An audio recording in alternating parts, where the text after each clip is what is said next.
Apa yang maksud dengan membaca gambar?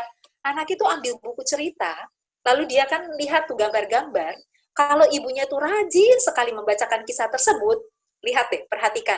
Anak itu bisa membaca gambar, dia mengucapkan kata percis dengan kalimat yang tertulis di dalam buku, padahal anak belum bisa baca. Itu yang dimaksud dengan membaca gambar. Dan itu menunjukkan kemampuan literasi anak meningkat. Nah, kemudian anak juga sudah bisa melaksanakan perintah tanpa petunjuk. Maksudnya petunjuk itu begini.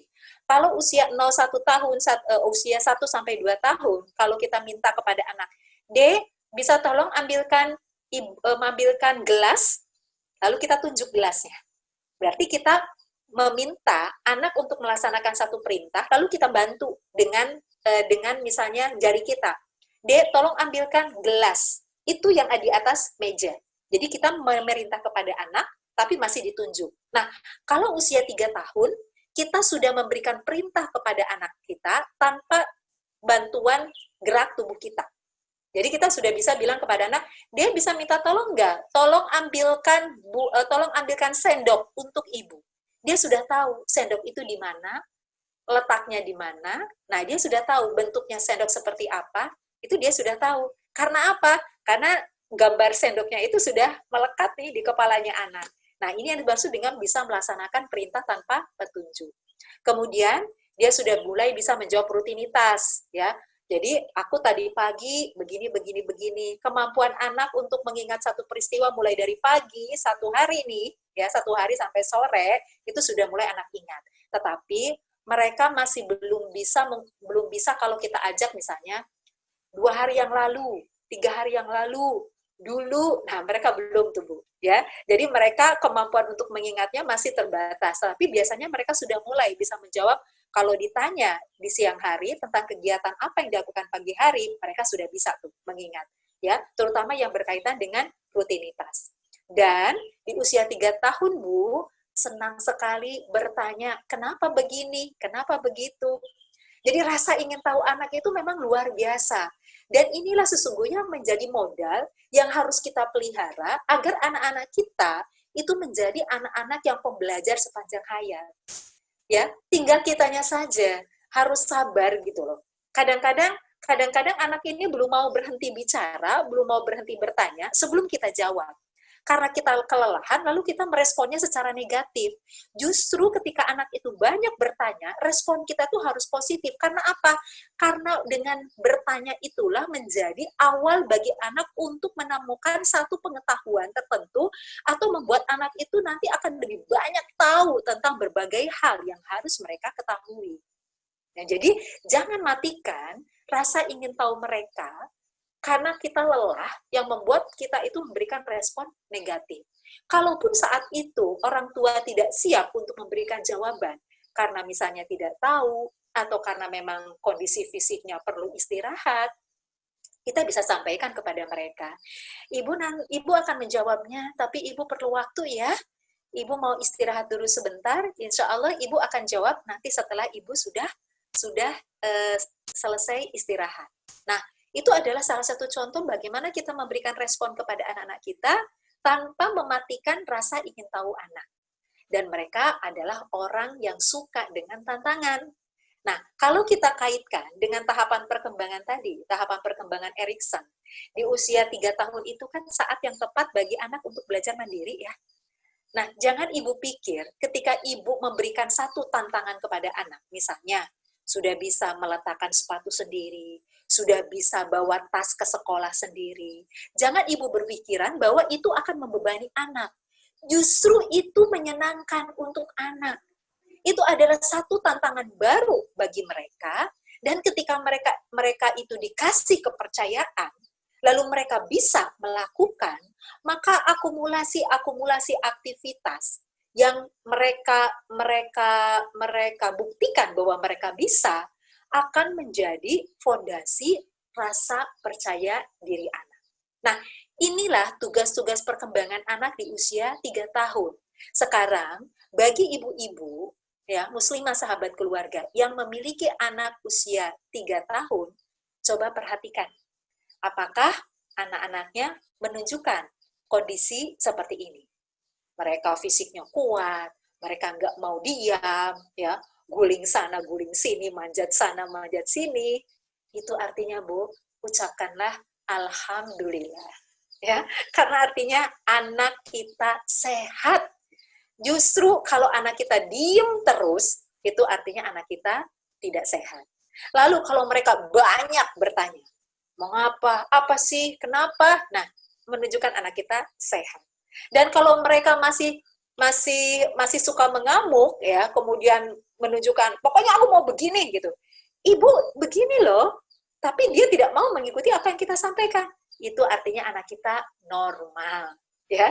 Jadi jangan sampai terlontar pada mulut kita, ini anak nakalnya deh.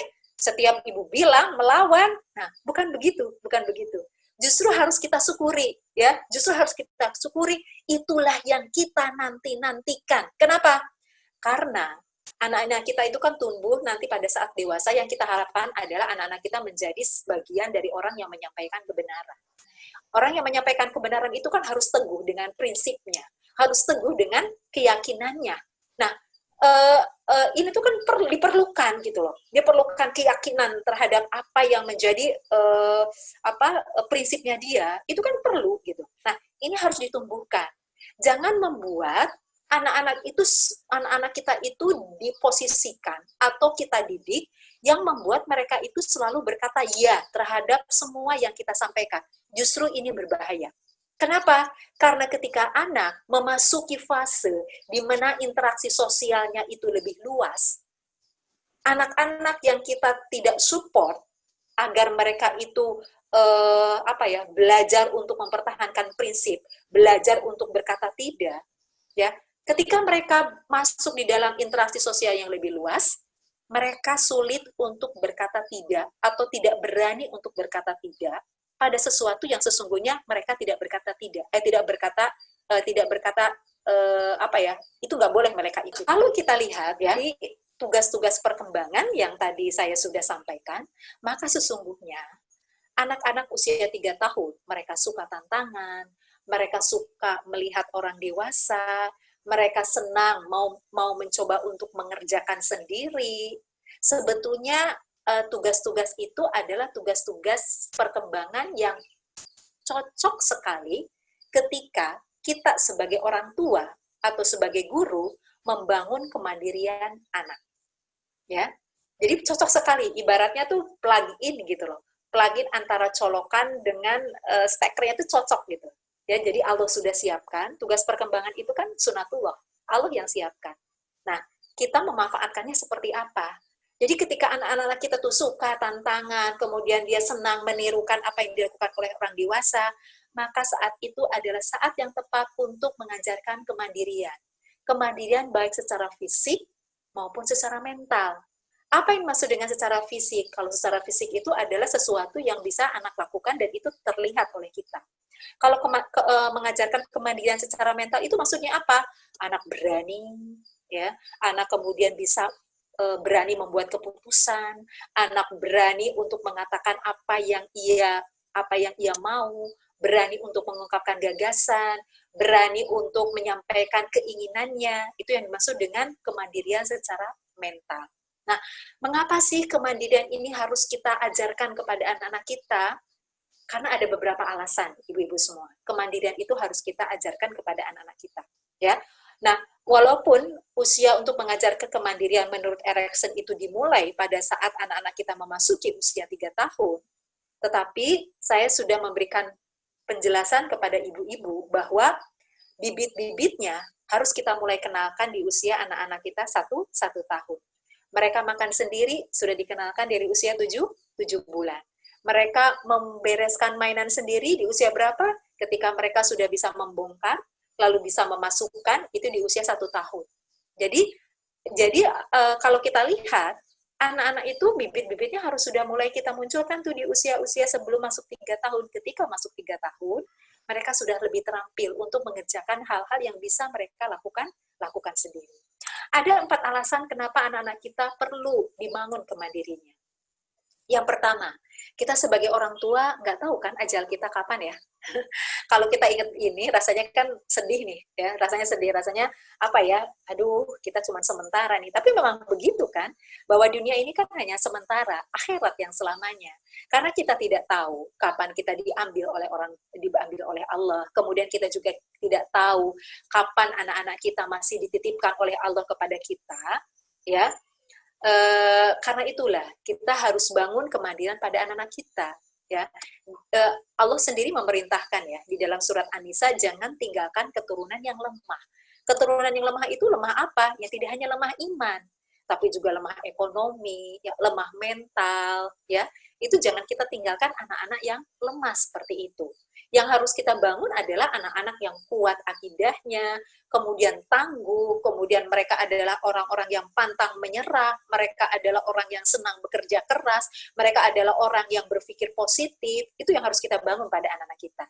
Nah, karena itulah kenapa kita sejak dari awal bangun kemandirian pada anak-anak kita, dengan harapan ketika kita tidak ada, ketika kita sudah meninggalkan mereka dan nggak mungkin kembali, artinya ajal kita sudah sampai, anak-anak kita menjadi anak-anak dengan pribadi yang yang sudah memiliki modal untuk melanjutkan kehidupannya sendiri. Bahkan kehidupannya bisa kehidupan yang lebih baik lagi kualitasnya. Ya. Kemudian alasan yang kedua adalah menumbuhkan rasa percaya diri. Jadi kalau anak-anak itu dikasih kepercayaan, samalah ibu-ibu juga ya. Ibu-ibu kalau misalnya nih, saya sebagai kepala sekolah, saya meragukan saya sebagai pengelola ya, dan saya juga sebagai mudira, saya meragukan kemampuan guru-guru saya. Apa yang dirasakan oleh guru-guru saya? Dia nggak merasa percaya diri. Ada kekhawatiran, ada ketakutan, dia nggak merasa bahwa dirinya bisa. Tapi ketika saya sampaikan bahwa kalian bisa, gitu loh. Kalaupun kalian salah, nggak apa-apa. Itu adalah pelajaran yang harus diambil dan kemudian kita perbaiki. Namanya hidup begitu kok, gitu loh. Allah saja, kalau kita berbuat dosa, apakah kemudian hidup kita langsung dimatikan oleh Allah? Enggak kan? Allah menyampaikan, kalau misalnya kita berdosa, kita istighfar, lalu kita bertobat. Kan Allah saja begitu ya. Nah, jadi kita pun sama. Ketika kita kemudian berikan kepercayaan kepada anak-anak kita, nah, tumbuh tuh rasa percaya diri mereka, dan rasa percaya diri itu akan semakin mematangkan mereka, akan semakin menumbuhkan kedewasaan mereka. Karena itulah, tidak heran kenapa kita mendengar di dalam di dalam siroh ya, dalam siroh ada seorang anak kecil yang usianya itu adalah usia 10 tahun, yang diantarkan oleh seorang ibu kepada Rasulullah SAW, yang usianya masih 10 tahun tapi diserahkan kepada Rasulullah untuk melayani seluruh kebutuhan Rasulullah. Melayani air wudhunya Rasulullah, melayani pada saat Rasulullah, pokoknya kebutuhan Rasulullah dilayani gitu. Ibu ini menyerahkan anaknya yang usia 10 tahun. Ya, dan ibu ini pasti tidak berpikir anaknya nanti jadi bebannya Rasulullah.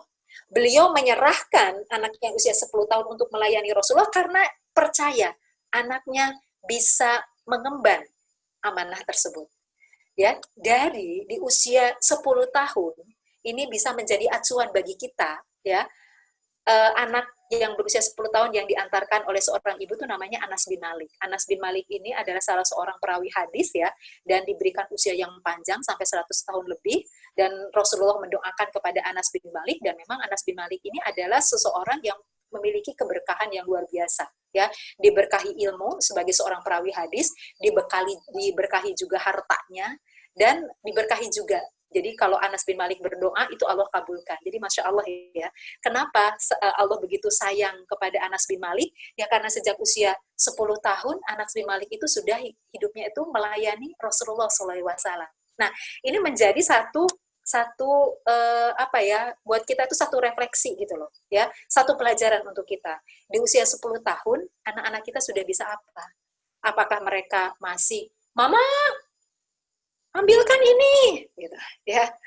Anak-anak kita mau berangkat ke sekolah, lalu orang tuanya yang masih sibuk, ya, Bahkan anak-anak kita banyak hal ya yang kalau dia misalnya lupa bawa ke sekolah membawa buku, lalu minta ibunya mengantarkan buku biar anak tidak dimarahi oleh ibunya. Contohnya seperti itu ya. Ya. Nah, hal-hal yang demikian akan menghambat kedewasaan mereka. Justru ketika kita membangun kemandirian anak sejak dari awal, itu akan mendewasakan mereka. Dan kalau anak-anak sudah dewasa, buat orang tuanya, ini kan menjadi satu keuntungan tertentu. Kenapa? Ibu-ibu pada saat anak usia 12 tahun, 13 tahun, tapi mereka sudah mandiri, maka ibu-ibu pasti punya artinya masih pada usia yang produktif, ibu bisa melakukan banyak hal yang lain yang itu untuk kepentingan masyarakat, untuk kepentingan yang lebih luas. Kalau ibu bersabar saja ketika anak-anak itu di usia 0 sampai 12 tahun, pendampingan ibu kuat, nanti lewat 12 tahun, langkah seorang ibu itu bisa lebih panjang. Bukan lebih panjang itu bukan dalam artian fisik ya, bukan berarti ibu itu bisa melangkah keluar rumah sejauh apa yang ibu mau, bukan. Tapi di situ ibu bisa belajar hal-hal, pengetahuan-pengetahuan yang mungkin dalam waktu sebelumnya ibu tidak sempat belajar.